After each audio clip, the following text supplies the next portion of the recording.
Agora, existe uma doença tão ignorada, mas ao mesmo tempo tão comum e raramente testada, que precisa mesmo de saber sobre ela. Na verdade, isto vai explicar muitas coisas sobre a sua saúde. Antes de lhe dizer o que é, vou falar-lhe de todos os outros problemas que esta única coisa pode causar. Vamos ver se consegue adivinhar. Número 1. Este problema vai fazer com que urine em excesso durante a noite, está bem? Número 2. Isto vai deixá-lo cansado. Número 3. Vai provocar-lhe desejo de comer hidratos de carbono ao longo do dia e vai fazer com que não consiga ficar muito tempo sem comer. Isto é o que está por trás da sua gordura abdominal, do seu metabolismo lento ou do facto de não conseguir baixar de determinado peso. Isto é o que está por trás do fígado gordo. Está bem? A doença hepática gordurosa não alcoólica é a causa principal da sua confusão mental, falta de concentração, alterações de humor como ansiedade ou depressão, ou do facto de estar excessivamente irritado.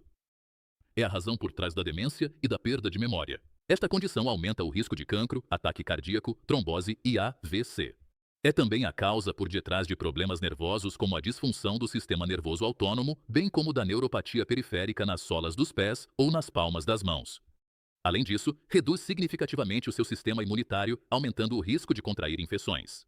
Está por trás do baixo HDL, do LDL elevado, especialmente do LDL perigoso, com partículas pequenas e densas. Está por trás dos triglicéridos elevados, bem como do colesterol alto. Também está por trás da tensão arterial elevada, sendo que todos estes sintomas constituem a síndrome metabólica. Está por trás da síndrome do ovário poliquístico, em que as mulheres começam a desenvolver pelos faciais e a voz se torna mais grave. Está, sem dúvida, por trás da diabetes tipo 2. Está por trás dos cálculos biliares. Todos estes sintomas de que acabei de falar resultam diretamente desta única doença, e o nome desta doença é hiperinsulinemia. Hiper significa que há algo em excesso. Insulina significa insulina e hemia significa sangue. Tem demasiado insulina no sangue. O que é mesmo estranho é que os médicos nunca se concentram nisto. Não fazem testes. Testam o seu açúcar no sangue, os seus níveis de glicose no sangue. Agora, o interessante acerca deste nível elevado de insulina é que pode ter níveis elevados de insulina durante anos sem ter níveis elevados de açúcar no sangue. Como sabe, o que aumenta a insulina são dietas ricas em hidratos de carbono, açúcar e comer frequentemente, certo? A questão é, como é que algumas pessoas conseguem comer tanto açúcar e ainda assim ter níveis normais de glicose no sangue?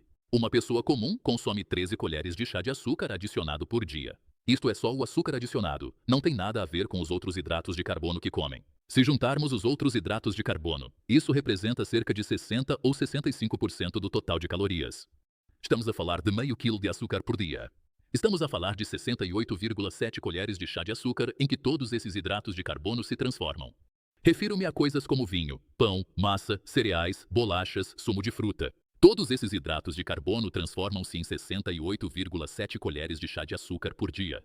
Como é que alguém que consome tanto açúcar pode ter níveis normais de açúcar no sangue? A resposta é insulina. A insulina trabalha nos bastidores.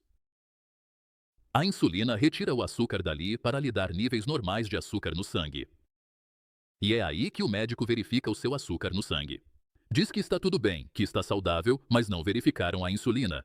A insulina que está a trabalhar como louca, a ser bombeada, a retirar o açúcar, a transformá-lo em colesterol e gordura e a dar-lhe todos esses outros sintomas. Na verdade, vão passar cerca de 15 a 20 anos devido a esta condição chamada resistência à insulina antes de começar a atingir níveis mais elevados de açúcar. Veja, tem de perceber que a insulina, em grandes quantidades, é tão tóxica quanto o açúcar, e é por isso que, à medida que a quantidade de insulina que o seu corpo bombeia aumenta, o seu corpo vai proteger-se desse excesso de insulina. É por isso que se desenvolve resistência à insulina, está bem? Agora, o problema com isto é que em algumas partes do seu corpo há muito pouca insulina, e noutras partes há uma grande quantidade de insulina. E isto é uma espada de dois gumes. Porque acaba por ficar com todos os efeitos negativos da insulina e não consegue beneficiar dos seus efeitos positivos. Porque um dos objetivos da insulina é ajudar na absorção dos nutrientes. Ou seja, basicamente o seu corpo fica privado de nutrientes. Devido a esta resistência à insulina, não consegue absorver corretamente aminoácidos ou até mesmo potássio ou vitamina D e depois as células começam a não receber combustível. Como acontece nas mitocôndrias ou nas células cerebrais.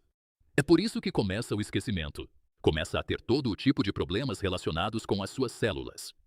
Mas o seu açúcar no sangue está normal no início e depois começa a deteriorar-se. E esta situação de resistência à insulina é um mecanismo de proteção. Ajuda-o a manter-se vivo e, neste processo, o seu corpo é obrigado a produzir ainda mais insulina para compensar esta resistência. Imagine que tem um celeiro no seu quintal e que há um incêndio e alguém está a deitar gasolina por cima, mas outra pessoa está a deitar água, certo? E há uma quantidade ilimitada de gasolina e estão constantemente a deitar gasolina. E outra pessoa tem de ir buscar água para tentar apagar as chamas. No fim, se continuar a deitar mais gasolina, vai haver um incêndio e tudo vai arder. Isto é exatamente o que acontece com uma pessoa comum. Toda essa insulina está a ser bombeada. No início, consegue lidar com esses níveis de açúcar no sangue, mas eventualmente deixa de conseguir e a pessoa torna-se diabética. O médico raramente muda a dieta da pessoa e elimina a fonte de insulina elevada. Isto é, uma dieta rica em hidratos de carbono ou comer frequentemente. Por isso, agora começam a tomar medicação. Reduzem artificialmente os níveis de açúcar no sangue e, enquanto continuam a consumir todos esses hidratos de carbono, tomam metformina para tentar baixar a resistência à insulina. A necessidade de medicação vai aumentando e a situação piora cada vez mais. Até que acabam por ficar cegos ou têm gangrena nos pés e são submetidos a amputações. Por isso, da próxima vez que for ao seu médico, há um teste muito simples que recomendo vivamente. Peça um teste de insulina em jejum, está bem? Claro que não precisa de esperar por esse teste. Pode começar a corrigir o problema imediatamente. Tudo o que tem de fazer é começar um plano cetogênico e iniciar o jejum intermitente. A sua insulina vai baixar e vai conseguir livrar-se de muitos problemas. Centenas de milhares de pessoas em todo o mundo estão a fazer keto e jejum intermitente e estão a livrar-se de muitos problemas. Na verdade, temos mais de 6.000 histórias de sucesso no nosso site.